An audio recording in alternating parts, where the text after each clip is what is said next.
Okay, what's up? Bike check lang tayo dito sa ating GT. Ayan, so kung sa mga nanonood sa atin, yan, para makita nyo rin up close. Official bike check ni GT for this channel. Let's go! Yan, so this is the GT 2014 Karakoram na Elite. Hindi nyo masyadong kita yung pangalan niya. Tanggalin natin yung straps. Yan, si Karakoram siya.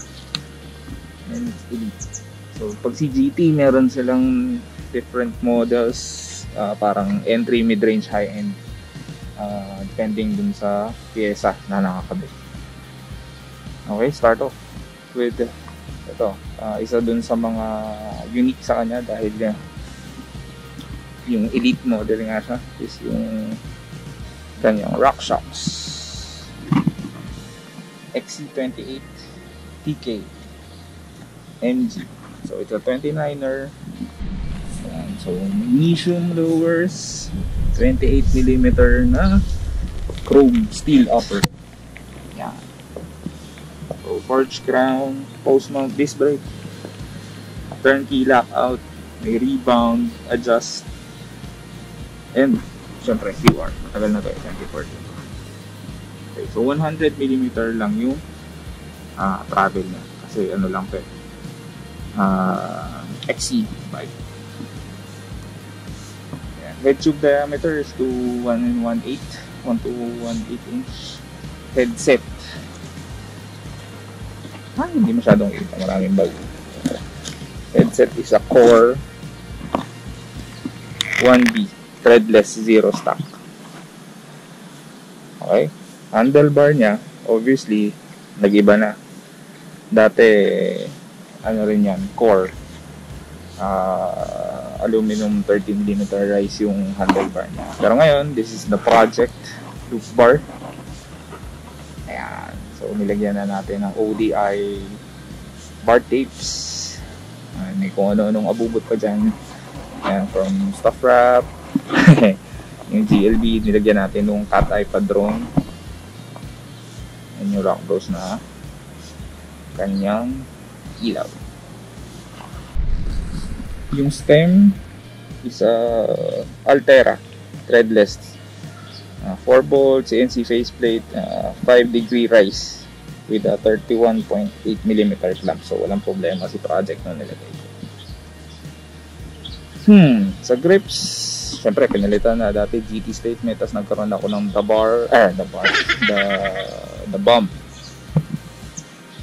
Grips ngayon, I have the Ori grips. Nilagay ko lang sa the bump, holy shape na clamps.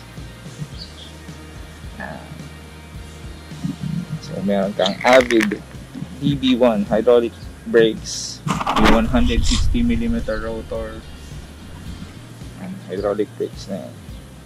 And syempre Alivio, Shimano Alivio na shifters. So yung Alivio shifters na yan is Rapid Fire ML430. Okay, punta na tayo kay Shimano Biore XT Shadow. So this is an RDM 772 SGS. Okay, crank is mukhang Shimano non-series siya, pero according to dun sa specs, this is an Alivio, but your front derailleur is an Acera. Okay, ang rim huli, pero ayan, it's a 6061 aluminum GT frame, triple triangle design. Okay, your pedals, dati TT Slimline, pinalitan natin ng kapong na pedals, pero I think this is just local na tapon. Your rims is Halco XCD22 double wall, 32 holes. Your hubs, Altera alloy disc.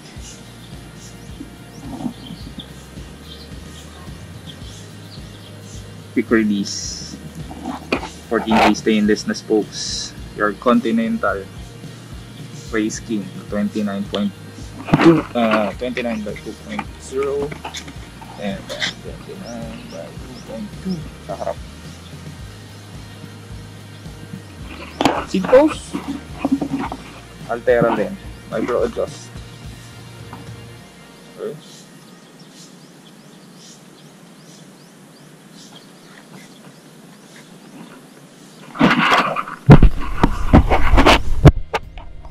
The saddle, pinalitan ko rin. This is WTV. Ano nga ba WTV? Nakalimutan ko na. Pero yan, hindi yan. Pero matagal na rin sa akin. So yan, nilagyan lang natin ng carrier. Yun. So that is the GT 2014 Karakoram Elite. So this is the official bike check. Yan. Yung bike check talaga. Idol. Okay. So yung mga nagpapa-shoutout dyan, kala nyo naman ang laki-laki ng channel ko. Alin Dave Javier at saka si Isaiah Tomas. Yan, shoutout sa inyo. And also to those mga group of bikers.